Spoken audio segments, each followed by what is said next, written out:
Ahoy, and welcome to the Jolly Reader. I'm your host, Captain Book. Thanks for coming back to see what happens, even though the first half of this book was dull. Doesn't get much better. But today we're tackling The Vanishing Stair, Part 2, pages 197 through 369, chapters 13 through 25. I just say that in case you read the book or you want to follow along. I don't suggest you read the book, though. So anyways, if you haven't listened to the summary of part 1, you could probably survive without it, but you go back and listen to it, it'll be fine. So I will summarize here and now for us. 1930s, we meet Frankie and Eddie, and we discover that they wrote the Truly Devious letter, and at least Frankie did not participate in the kidnapping or Dottie's murder because she's genuinely shocked. We think Albert Ellingham is having an affair with the house mother of Minerva, Miss Nelson. He is. We find that out for sure. There's a secret tunnel in Minerva behind the stairs. And then 2017, Stevie finds a secret hole in Ellie's room that the tin was hidden in, Frankie and Eddie's tin.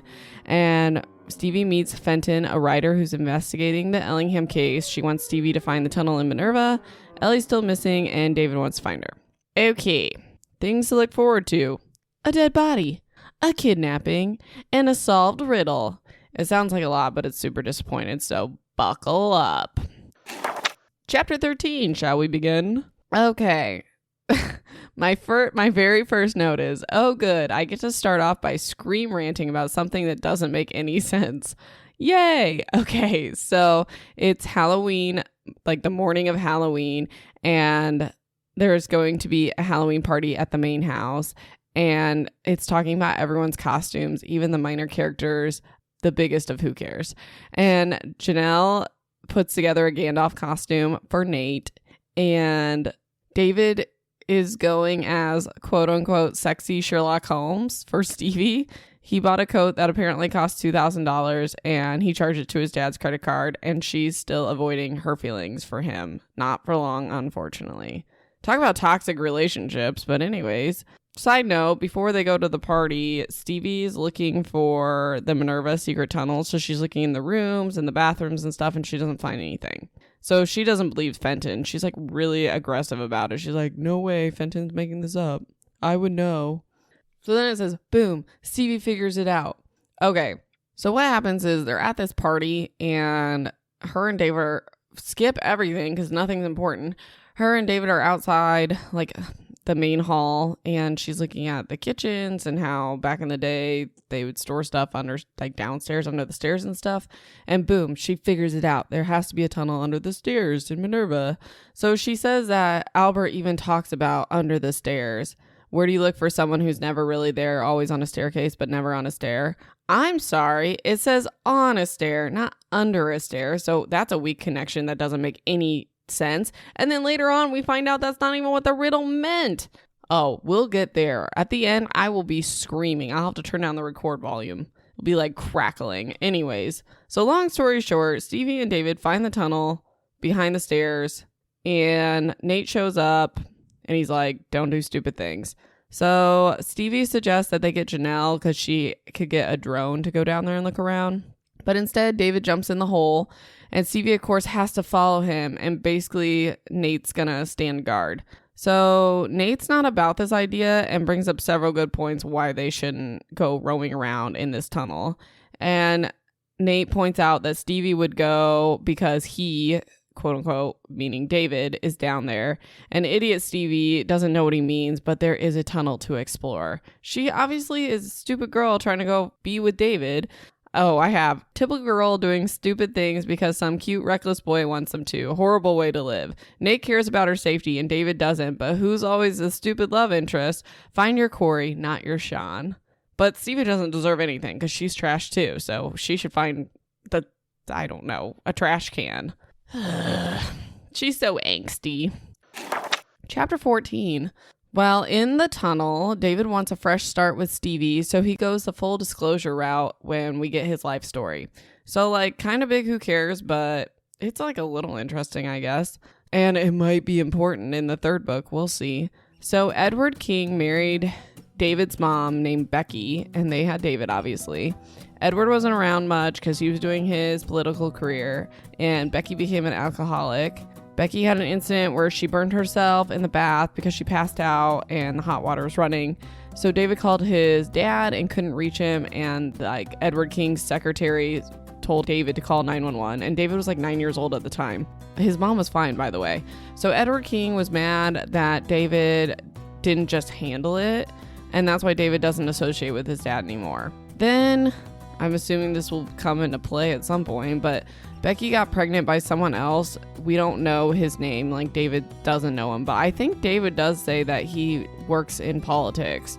And she conveniently has a baby with this guy named, well, the baby's name is Allison. So if we remember /care in the first book, when Stevie thought that David was talking to a girlfriend on the phone, he was saying Allison, blah, blah, blah. That was him talking to his sister, apparently. So Becky and Edward get divorced, and then Edward marries Tina, who's his current wife, and that's who Stevie knew. And Stevie said she had no idea that Edward King was even previously married. And then they reach the end of the tunnel, and there's like stairs to go up, but it's either locked or blocked or something. I'm assuming this would be either where Frankie came out or this would be in the main house. Then David says he tells her all this because their relationship is the one thing that Edward King doesn't have control over. But like, obviously we know that's not true because of Stevie's deal with Edward. So she could have told David, but she chooses not to because, you know, she's stupid. So they start making out, as Stevie describes as frantically, in this like pitch black tunnel. It's really awkward and weird. So then they see a flash of light and they think it's Nate signaling for them to head back. And as they're walking back, Stevie sees plastic from like a trash bag, and she tries to connect. I don't even know if I mentioned this, but Ellie made a dress out of trash bags for one of the parties. And then Stevie realizes there's another tunnel, and David says they should probably head back and explore it at another time because Nate was signaling. Then Stevie sees more garbage bag plastic, then something formless and purple. ... And I said I would care more if I didn't already predict this. So I'll give you a minute to process, but it's Ellie dead in the tunnel, which I said like 3 episodes ago. So now we move on to interview with Marion Nelson, that's the house mother of Minerva, conducted in New York City by Agent Henry Evans, New York City office, and Agent George Marsh, Vermont field office, April 20th, 1936. This is ridiculous. Okay, basically, long story short, they get Mrs. Nelson to admit that she's been having an affair with Albert Ellingham for 7 years. That's so long. Anyways, we find out that they met when she was a secretary at one of his newspapers and he asked her to come work for the school. She doesn't think anyone knows about the affair, but also it's been going on for 7 years, so I don't know how you don't know about an affair that long. So then she says that Albert was not like Iris. Whatever. Iris was not like Albert, I guess. She wasn't serious-minded. But Mrs. Nelson doesn't say this stuff in a mean way. She's just describing how her and Albert had more in common than him and Iris. But she's like, I don't want to speak ill of Iris, who's missing. She's just explaining it. Like, she's not guilty. That's just my opinion. But then they ask about Alice, and she says that Albert lives for that little girl. You would think that she's the only person in the world. I feel like that's supposed to be pointing at something. We have no idea. So chapter 15. This would be more fun reading if it wasn't so predictable. They find Ellie's body in the tunnel. So I say, how many bodies does Stevie have to find before they start suspecting her? Literally no one thinks like, oh, Stevie could be guilty of this stuff. It's super weird. So David and her climb out of the tunnel and they tell Nate what's going on. And David tells Nate and Stevie to go to their rooms and put on headphones. And he'll call the police or whoever to report Ellie's body. And he'll say that he went down alone and he knows he'll be okay. And Nate doesn't know this yet, but like Stevie and David know that David's going to be okay because he's a senator's son. So Stevie turns on music and she like falls asleep. I don't know how you find your second dead body and you just fall asleep. But then Pix arrives and she tells them to pack their things and they're going to be staying in the yurt tonight because like obviously people have to investigate the tunnel. Vi's going to meet them at the yurt because Janelle asked if they could. I'm still suspicious of Vi. They're always everywhere. But anyways, so she informs them that David found Ellie I'm assuming this is pics. I didn't write my notes. That David found Ellie dead in the tunnel. David is at the great house explaining everything. As they're walking to the yurt, Stevie pulls security Larry aside. She tells him what happened, like what really happened, that they all went down in the tunnel and Nate was staying watch or whatever. But Officer Larry already knew because he found the mustache from her costume in the tunnel. He says that she doesn't need to say anything to the police unless they ask for more information, which, why? This is a dead body. Like, he told her not to mess around with this. Now he's telling her, oh, you don't need to tell the police anything. So anyways, Larry thinks Ellie got stuck in the tunnel. There's an entrance, we know this, in the basement from the main house, and something must have blocked her off. That's his theory, because kids just die accidentally at the school now, and that's normal. So anyways, Larry also tells Stevie that he knows that Edward King is why she's back at school, and he asks her what Edward wants in exchange, and she admits that it's to keep an eye on David. And Larry says it's not your job to protect David. Don't follow someone into the dark, which I totally agree with this crap. Like, you're 16 or 17 and he's a stupid boy and you guys are both toxic. And like, I almost feel like David deserves better, but maybe I'm just like too old for books like this, but this is so freaking irritating. I don't even know what to say. I'm telling you, find your Corey underpants. Are you guys too young to know that reference? It's so good. Anyways, go watch Boy Meets World. I think it's on Netflix or something. I digress. So Stevie wants to see David, who's apparently in the library because there's too many people in the main house for the party.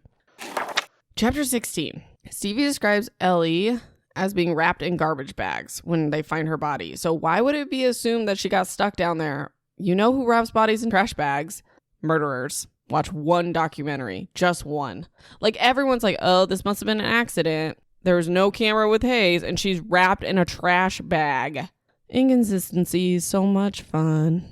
So Stevie meets at David in the library, and he told her that Ellie was the only one before Stevie that knew that he was Edward King's son, and they got drunk and it slipped out, and she never judged him and she never told anyone. David began sobbing, and Stevie sucks at comforting him, which I can't even judge her. I'm like so bad about that. I'm like, okay, stop crying now. We're all uncomfortable.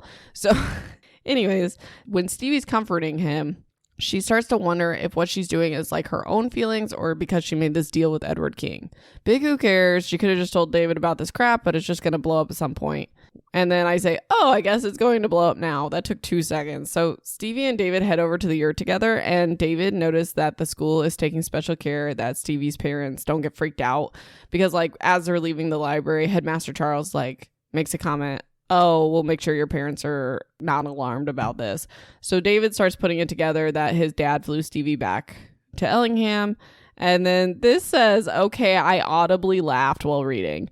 So David's half crying, half furious that his dad got to Stevie of all things. And what's the logical thing Stevie does? I think we saw this in the girl in the picture, but Stevie just runs. She just runs away. He's like, hey, my dad made a deal with you, didn't he? And she just takes off down, I don't know, down the sidewalk. And she runs to the yoga studio and ties straps around the door and makes a bed out of yoga mats and texts Janelle and Nate to tell them she's going to bed and she's fine. And she just goes to sleep in there. What in the crazy is happening in this book? It's ridiculous. This whole thing is so stupid. I want to know if this is something I just missed. Do teenagers really just like run away when like emotions happen? I don't know. Next time someone tells me they want to talk, I'm going to take off running. Chapter 17. So Stevie apparently just wakes up the next morning in her yoga fort, and she's pretending she's a detective because some of them sleep in cars and stuff, and it's basically the same thing that she just ran away and slept in a yoga room. It's dumb. So Stevie comes out of the yoga place and Maris starts talking to her, and this is literally pointless, but she can barely believe Ellie's dead. And then Maris said she didn't believe Stevie's accusation at first. And Stevie's like, I only accused her of writing the zombie story and hiding the computer, not to be a murderer. This isn't my fault. And then Maris is like, Ellie and Hayes must have had a lot of secrets and liked hanging out in tunnels. And then Maris says that she thought that they were wrong about Ellie killing Hayes, but now it seems like she did. And Maris says, like, if Ellie did kill Hayes, then she got what she deserved. Whatever, who cares? Stevie's phone rings. It's Edward King. He asks how David took finding Ellie, and Stevie is surprised that he's not talking about like the deal that David found out about. And he says he will smooth things over with her parents. And if anything, they have less to worry about now because Ellie's not on the loose, like a supposed murderer is not running around the school. So then Stevie meets Janelle, Nate, and Vi for breakfast, and David sits down and is super awkward. He didn't stay in the yurt either, and he's just like aggressively eating and ignoring her, and it's dumb. So pointless. I'm telling you, I read the rest of the book. None of this matters, but we got to go through it. So Stevie gets up to get some food when Gretchen approaches her, and Gretchen asks if Stevie thought Ellie really killed Hayes, and Stevie's like, I don't know. It's dumb. We know she didn't. I mean, we don't know, but we know. So Headmaster Charles announces to the cafeteria that what happened. Like, one of the students found Ellie in the tunnel. Everyone already knows this because it's a school and people gossip, whatever. Can you tell I'm annoyed? Because I feel like I'm just like, this sucks. I hate this book. Anyways, okay. So he tells them that Ellie was apparently trapped in the tunnel and that the students of Minerva would have accommodations made until they sealed off the tunnel because people wrapped in trash bags are just trapped, you know. So Dr. Quinn approaches the table, like the Minerva kids table, and she talks to Nate, but Stevie says it's clear she's over there because of David, but doesn't say why. Who cares? Probably the squirrels. I don't even know if this matters because it really never comes back around, but Janelle asks, what can we do to help? Dr. Quinn suggests the students prepare a message for the media. Vi says she's experienced working on messages for all kinds of campaigns. Okay, question mark. Like, is she involved with Edward King? Because that's what it sounds like. David leaves. Nate asks Stevie what the F is going on. Chapter 18. I kind of flew through that, but like really none of that comes back around. So Stevie has recruited Nate to help her in case something happens and she gets pulled from the school. So she tells Nate about her deal with Edward King and how that's David's dad. And she also shows him the tin and explains what it is. And then Larry calls Stevie and says she has a visitor at the main house, which apparently is a big deal because they don't even allow parents just to like randomly visit. And it's Dr. Fenton and Hunter. And Fenton talks to Charles while Stevie gives Hunter a tour. It's really drawn out. But long story short, which you're going to hear me say 1,000 times because summarizing this book was an absolute nightmare. So long story short, Hunter tells Stevie that Fenton believes the rumor that Albert changed his will to whoever found Alice dead or alive would get the Ellingham money. Stevie doesn't believe it because if that was true, it'd be more published. Like at the time, they would have published it to have people come forward. Hunter says that Fenton talked to Robert Mackenzie and that he went against Albert's wishes and never made it public because he was worried about imposters coming forward. So Fenton also thinks that the school board knows this is true as well. I don't know why Fenton thinks that, but it makes more sense later on. So Hunter's telling Stevie this because he thinks his aunt is using Stevie and only wants the money. He informs Stevie that she isn't the first student that Fenton has recruited this year, but he doesn't know who this other person is. He just overheard them talking on the phone. Stevie assumes it was either Hayes or Ellie, which I feel like is probably accurate, but like I also feel like it could be Vi or Jermaine, or it could literally be anyone, and this literally never comes back around, and we'll probably won't find out till next book. So Jermaine walks by, and Stevie thinks that Jermaine overheard this conversation, which this doesn't come back around either, but Stevie says she just accidentally repaid the favor she owed to Jermaine. I'm like irritated now because I wrote these first half notes like several days ago, and I'm now realizing that none of this comes back around. Like, Jermaine doesn't make a bat report or anything. It's so stupid. Chapter 19. Okay, so 5 days have passed since they found Ellie's body, and Edward King assured Stevie's parents that everything's fine. David's acting normal, but is completely ignoring Stevie, but he's going to classes and stuff. Big who cares. Mudge, who's a pointless character, is talking to Stevie in science class. Nothing important. He's super nice, just not the place to discuss it.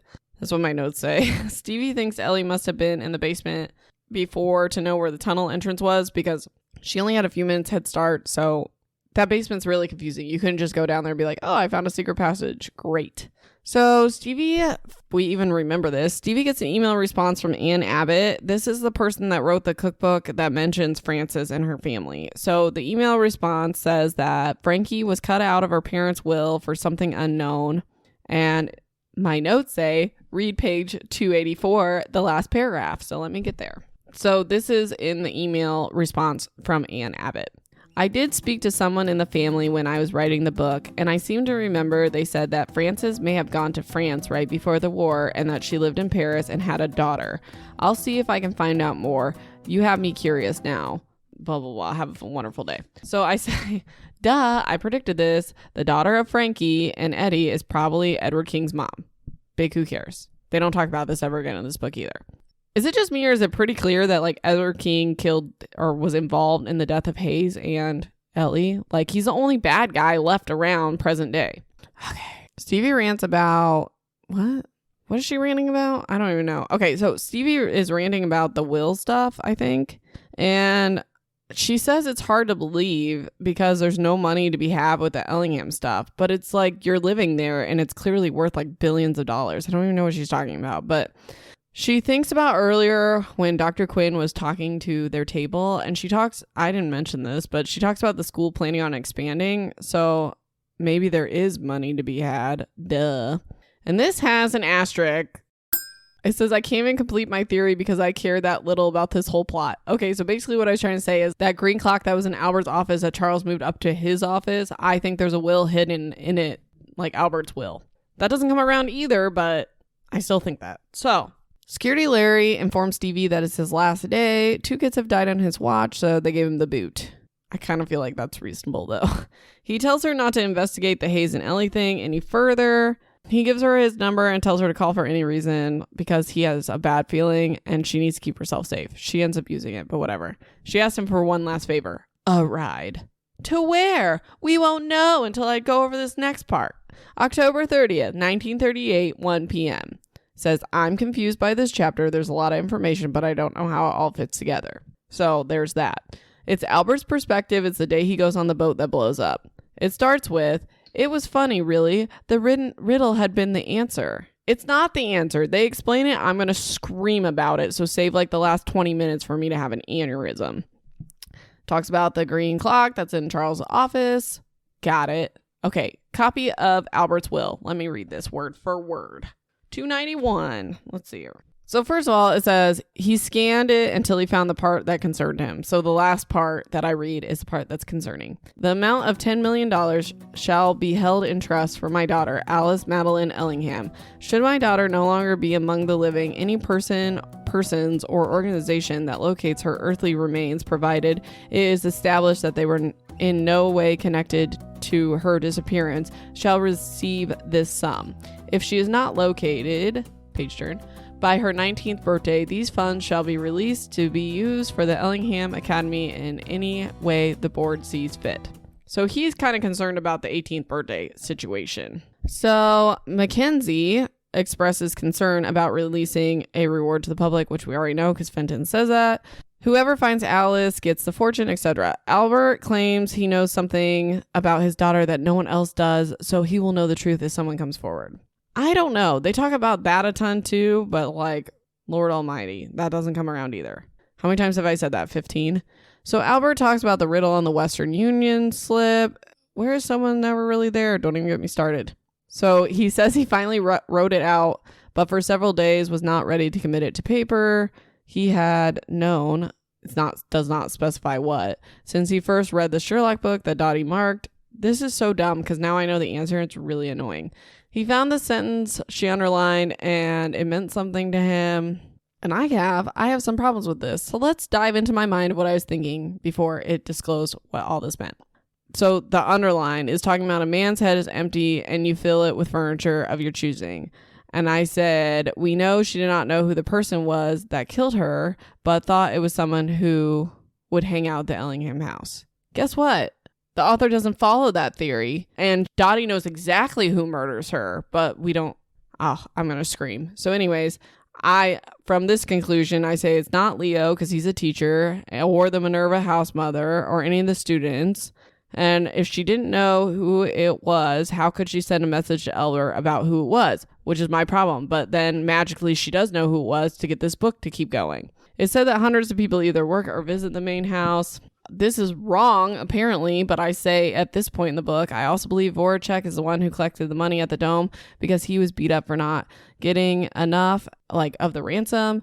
So they're saying there was a person there just 30 minutes before Voracek. But that's all wrong. I'm completely wrong, apparently. So in case you couldn't tell, spoiler alert, Dottie knew all along who murdered her, which none of the other books, nothing points to that, but to like have this big reveal at the end, we have to like change the whole plot. I'm furious. We're not even there yet. Okay. This part's also infuriating. So then Albert listens to a recording of Margot Fields, the phone operator of the night of the kidnapping, and I'm assuming it's from the court testament at Voracek's trial, because I don't know why else he would have a recording of her. And he says everything was there, all falling perfectly into place when he added what Margot Fields had revealed. Like, I'm kind of cutting to it, but at some point they listen to this recording and it's not of Margot Fields. It's of something else that I won't reveal yet. But like, none of this makes sense. Don't tell me that's what he was listening to and then we listen to something else. And like, do you need to turn your volume down? Because I'm screaming. Okay, back to the book. Albert tells Mackenzie he's going to the yacht club. We know. And it goes through the whole thing. Go have a picnic. Go live life. Whatever. I had to read 50 pages of it. So then Albert's looking at the gun in his desk. And I thought this was important, but I guess it's not. But I say at some point he meets up with the house mother Minerva to get the gun back because he previously gave it to her at the empty pool house. But we don't ever talk about that. He decides not to bring the gun. His plan is well balanced. It's time to play a game. So then I have another asterisk in here. And it says the theory at this point is that Charles and the school found or are looking for the will so they can have the money to expand the school. And Fenton's also looking for the will because maybe she knows what happened to Alice and wants to collect on the reward. That's still the theory I hold. Chapter 20. Stevie goes to Fenton's house and waits for her to leave to go teach a class. And then she texts Hunter, who lets her in. And she shows him the tin and explains that she's the real deal. So she has to see this interview with Mackenzie. So Hunter shows her Fenton's notes, which I guess I'm going to read. Page 303. Let's find it. My gosh. So this says... This is just like her notes, so it's like kind of bullet points. Ellingham left the house the night of the kidnapping for approximately 45 minutes around 2 a.m. Did not go through the front door, seemed to leave from office. Mackenzie seemed sure that there was a tunnel leading from the great house out and possibly another that went from Minerva, where Ellingham would house his mistress, to a location on the opposite side of the property. We know this. Last thing Albert Ellingham said was it was on the wire. Okay. So Stevie mentions that on the night of Albert's quote-unquote death, I say that I'm pretty sure he died on that boat. The War of the Worlds aired on the radio. I don't know if you guys know that whole story, but like, this is true. They did a radio show, War of the Worlds, and people thought it was real, and they thought there really was like an alien invasion. So that's our conclusion, even though that's completely wrong and pointless and a waste of everyone's time. Hunter and Stevie go for a walk before Fenton can return and catch them. They talk about how Fenton is an alcoholic, and Hunter's one rule is she doesn't drive, and he's like there to help her out, and he gets free tuition and stuff, discounted, whatever.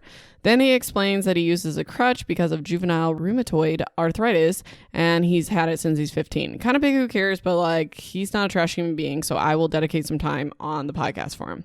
Then they're walking about a block from the courthouse, and they see David getting punched in the face repeatedly by a group of skateboarders. Chapter 21. Weird, weird, weird. That's what it says. So the long and the short of it is David paid guys to beat him up, and then he recorded it, and then he hacked Hayes' old YouTube and uploaded it, and he isn't going back to Ellingham.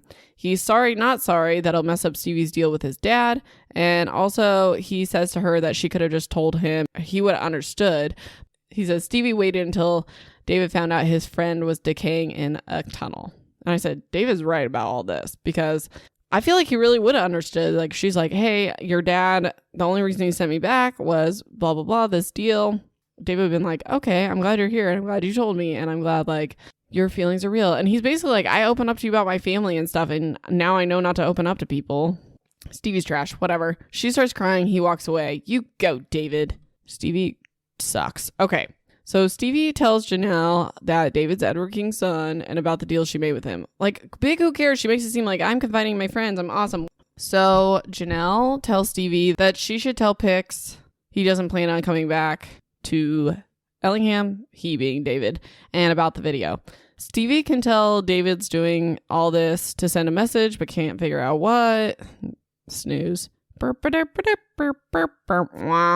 And she's sure that Edward King will pull her from school. Janelle says no more secrets, but Stevie still doesn't tell her about the tin, but okay. The next morning, Edward King calls Stevie and is upset about the video. He informs her that she was one possible solution to David's problem, and he suggests that Stevie talks to David or he will find another solution. And he'll be calling in the morning the next day, which never happens because we don't get that far. Stevie basically goes over everything we already know. The Truly Devious letter is not related to the kidnapping, etc., etc. She gets to the main house and goes to the attic. She finds the quote-unquote wire and the player for it, the recording that Mackenzie was talking about, that we know from the backflash that Albert listened to before he left. She doesn't know how to play it, so she's going to ask Janelle. It says literally an entire chapter to recap everything so we can feel like Stevie knows what we know. I'm so bored. This book sucks. Oh, and how she recaps it is like in her mind, Frankie and Eddie and Dottie and all of them are sitting in a circle and she's talking to them and it sucks and I hate everything about it. Chapter 23. Let's do it. Oh my God. They're literally talking about how it's going to snow for a few days. Get to the freaking point before I die is the first note. But apparently in the next book, there's a snowstorm, but also I don't care. So Stevie, Nate, and Vi are, I'm telling you, Vi's always there. I'm just saying. Are all there while Janelle's fixing the machine. This takes forever. There's a million things that they talk about that I hate. Okay, so the tape starts playing, and it's not the phone operator whose name I can't think of. It's an interview between Dottie and Albert Ellingham. He wants to talk to her about the school and stuff. Also, how freaking creepy. So Stevie hears Dottie talk about second story men, which is high-end thieves would go through the second story. So I don't even want to explain this, but okay. So Dottie's uncle is a cop, and then she, as you know, would like hide certain places. So he'd always describe her as a second story man because she would like crawl into spaces and hide or whatever. So then she talks about how attic men are the cops. That's the only way they could catch second story men, like they would be up in the attic above them.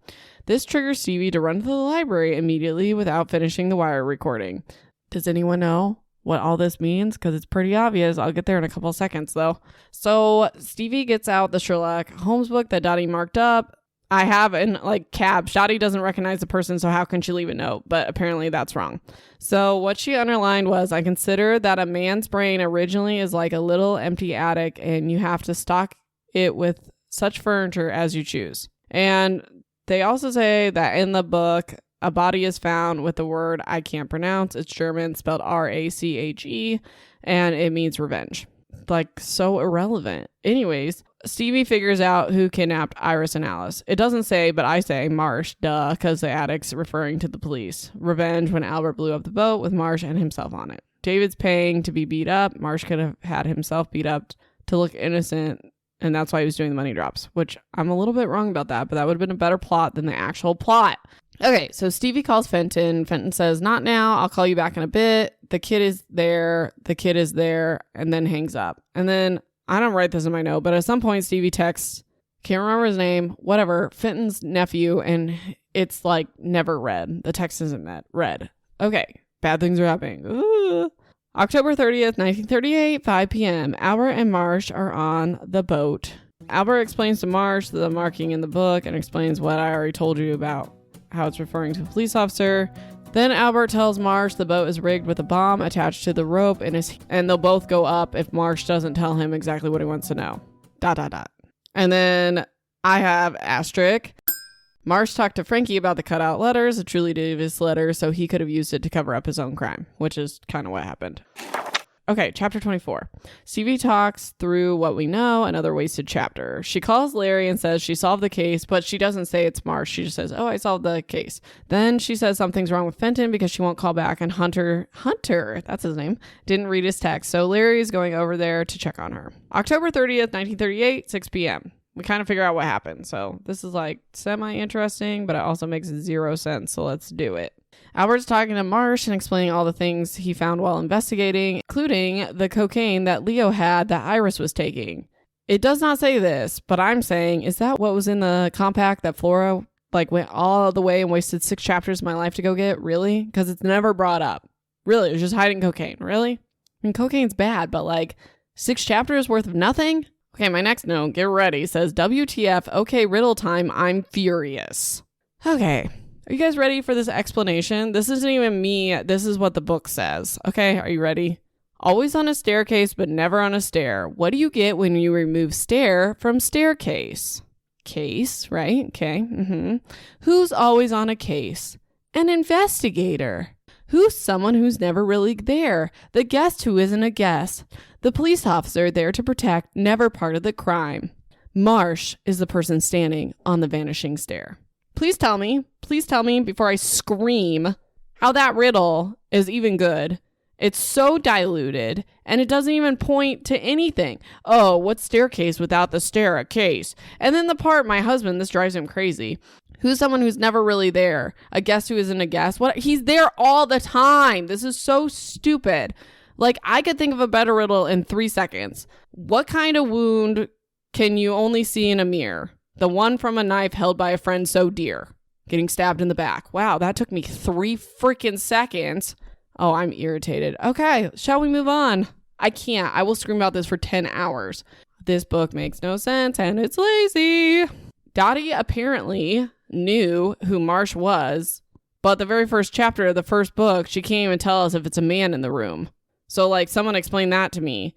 So they tell us that Dottie's uncle knew who Marsh was, and originally Dottie was afraid to go to Ellingham because it's up in the forest or whatever, and she felt better knowing that Marsh was there. So don't write a chapter from Dottie's perspective and make it seem like she doesn't know the person when she knew all along. It makes the book hard to follow, it's pointless, and don't even get me started on the riddle again because I just started thinking about it. Oh my gosh, I'm furious. Okay, you guys, you want to know Marsh's explanation for this whole thing, which my husband totally called this. I don't know if I said it, but Marsh lays it out for us, and he says he's $20,000 in gambling debt, so he planned the kidnapping to get the money. That's what my husband said. He said he thought someone was, like, involved with the mob or whatever. Okay, so first of all, that's stupid. And Albert kind of brings this up, but he's like, you could have just asked me for the money. And then Marsh is like, no, because then you would never work for me again because I'm irresponsible with gambling debt. And I'm like, this is super, super dumb. You could have just said, hey, I need it for some FBI thing, or I bet Marsh could have gone to Albert and been like, no questions asked, can I have 20 grand? I'll pay you back. And he would have been like, sure, no big deal. Also, I don't know if this is in my notes, but he says that when he planned it, he thought Iris would think it was like funny and like a story to tell at the dinner table that she was kidnapped because she's so bored up there. And that's why she was doing coke or whatever, but like also dumb. So he hired 2 guys to help that he says he didn't think were like dangerous and whatever.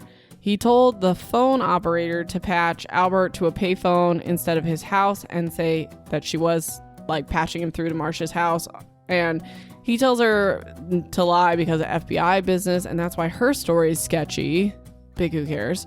Marsh originally planned for Iris just to be tied up in a barn, and then when he did the money drop off, he would just like get her and bring her back. But apparently she put up a fight because Alice was with her and things got complicated. Now, I have a problem with this as well because it says she always went for drives with Alice. So, like, don't act surprised that Alice was there. It's so stupid. So, apparently, after the first drop or whatever, the 2 men that Marsh hired knew that Albert was worth, like, a lot of money. And he offered them, like, I think $2 grand a piece. And they're like, no, that's not enough. So, they bring in a third unknown man into the situation. And that's, I'm assuming, who killed Iris.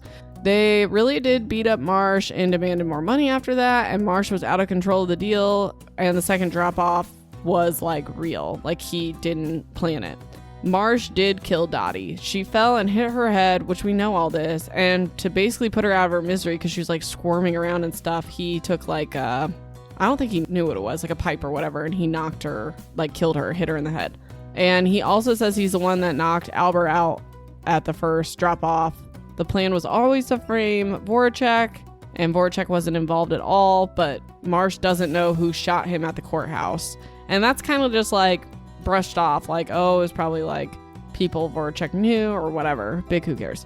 Marsh does know where Alice is. He doesn't say if she's dead or alive, and he doesn't tell Albert where Alice is. And then Marsh says he knows all Albert's secrets, with the newspaper and all the payments made to bury stories to keep politicians on a leash. He bets Mackenzie doesn't even know all of it. Marsh says he knows about Alice too, and he asks if that's Albert's biggest secret of all. And then Marsh drops a cigarette and sets the whole boat on fire and it blows up. Are you disappointed as I am? Because I'm very upset. I'm sad. This had so much potential. Okay, one last cliffhanger before the book ends. Chapter 25. Stevie's talking to Nate when Larry calls. There was a house fire. Fenton supposedly left the gas on and lit a cigarette, and she's dead. That's supposed to be like, oh my God, but like also I kind of don't care. Hunter was found in the house too, but his condition's unknown. We know he's not dead, or they would have already said that. Stevie thinks about what Fenton said. The kid is there. The kid is there. She faints before she can tell Larry. End of book. Crew. This is terrible. You ready for my layering questions and theories? I already talked about a ton of them during, but here we go. The kid Fenton mentions, I think, is Edward King, but they're trying to make it look like it was David. But it's like, I don't know. I think she's saying the kid because she knows that Eddie, like the relation between Edward King and Eddie and Frankie. That's just my theory. This is a question. This is explained during Marsh saying everything. So he said after they found Iris and stuff, he started investigating the case like for real to figure out who like this third person was and like where Alice was. And that's how he knows what happened to Alice. And I say, if through investigating Marsh found out what happened to Alice, why wouldn't he just come forward as an investigator and tell Albert? Because like Albert didn't know he was involved. So he could have been like, hey, I've been investigating this case because you're my friend and I actually care about this. And I found Alice. Like, I don't feel like it would have been that hard. But anyways, theory. I think David thinks his dad's involved and that's what he's up to because like with leaving the school and he's trying to get Stevie out of the deal with his dad and get her kicked out of school so she's safe. Like, I don't think he's mad. I think he's like trying to do something nice for her. Big who cares, but that's my theory. Question, how did Albert not recognize Marsh at the dome? I looked it up and like apparently there was a flashlight shown as light, but like I don't know how you wouldn't recognize your best friend. Like, seriously, this is ridiculous. Poor writing. Another question, why didn't Voracek tell Albert or the court that he wasn't involved at all? Like, I don't know what the benefit of keeping his mouth shut if he's being completely framed. And then I say, why does none of this make sense? That riddle was a huge Gumby-sized stretch. And then let's read some Amazon reviews for funsies, huh? There's some good ones. Let me pull it up. I'll just grab parts of these. So this says, a good mystery typically lays most of their cards on the table and begs you to solve them if you can. Here we're given some clues to start and then thrown other tidbits of clues at the very end we could have never picked up on, ever. And again, we're fed more, but it doesn't feel fun. Completely agree. It also says David and Stevie are toxic together. It moves unbearably slow and really nothing happens. I love the characters and I won't spoil what plot exists, but it is infuriatingly incomplete. The whole book of seemingly holding its breath, and to be honest, I'm turning blue from holding my breath so long. The length of unresolved plot lines is slowly choking me out like dry ice left in a tunnel. The thing is, the mystery itself is intriguing and makes you want to find out what happened to the Ellinghams, but damn if it isn't taking so long to get there because of all the other stuff and nonsense. Lastly, the character of Stevie as an angsty teen who chopped all her hair off and wears hoodies and thinks completely opposite of her parents, doesn't respect them, is beyond unimaginative as far as characters go. Just saying. 75% overstretched filler, sad face.